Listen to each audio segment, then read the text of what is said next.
When Daniel told me he was leaving, I didn't cry. After 16 years of marriage, he stood in our kitchen with his suitcase, saying he'd found someone who understood him better.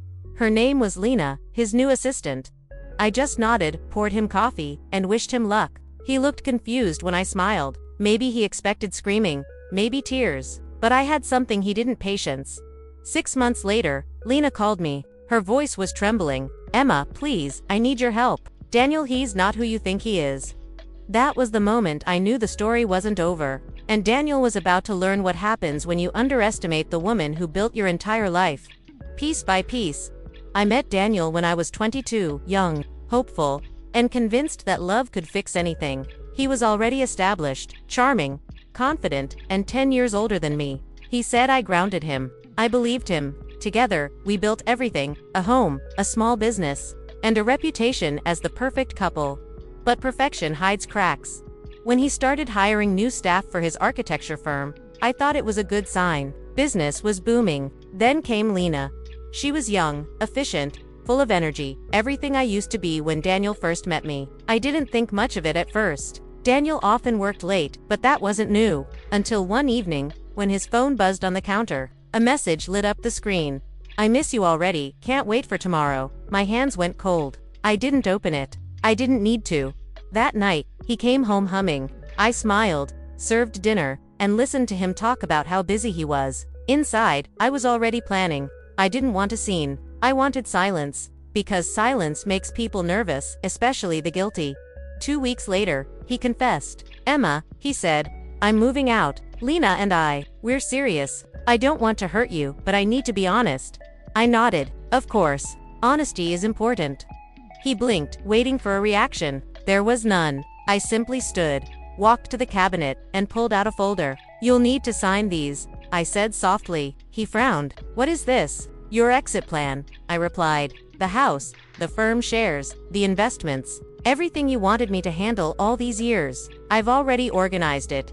He looked stunned. "Emma," I cut him off gently. "No need to explain. I understand completely. But remember one thing, Daniel, when you walk out of this house, you don't get to walk back in."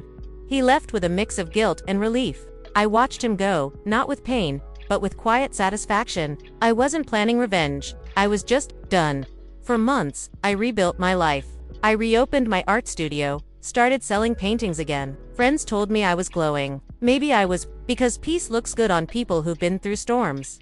I didn't follow Daniel's life, but whispers reached me. He'd moved in with Lena, taken her to company events, posted smiling photos online. The comments were full of envy and admiration. Perfect couple, they called them. I almost laughed. Then one afternoon, I received a call. Unknown number. I almost didn't answer, but something made me pick up. "Hello." Silence. Then a soft voice. "Emma, it's Lena."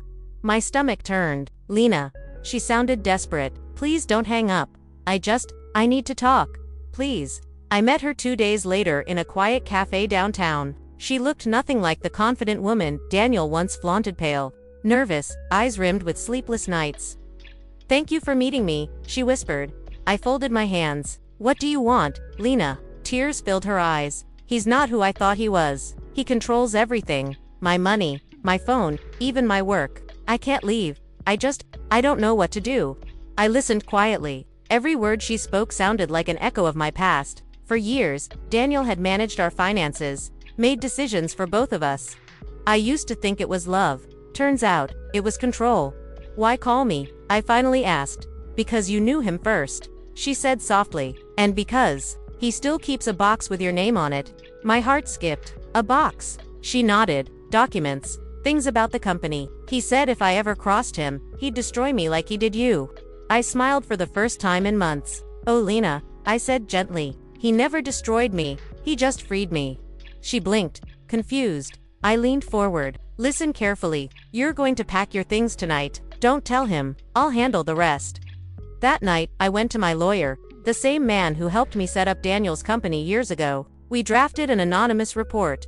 Fraud, hidden assets, misappropriated funds. All the proof was in that box he thought was safe. 2 weeks later, the investigation began. Daniel's world started to crumble piece by piece. The company froze accounts, Clients withdrew, and rumors spread. Lena disappeared quietly, and I moved on with my life. One morning, my phone rang again, his name flashing across the screen. I let it ring. Then another call, same number, again and again. Finally, I answered. His voice cracked through the speaker. Emma, please, what did you do? I paused. Nothing, you didn't start yourself. Daniel. He groaned, desperate. They're taking everything. I lost the firm, the house, even she's gone. I said nothing for a moment. Then softly, then I guess you finally know how it feels. He screamed a raw, angry sound that faded into silence. I hung up, placed the phone down, and smiled. Because peace, sometimes, sounds exactly like that.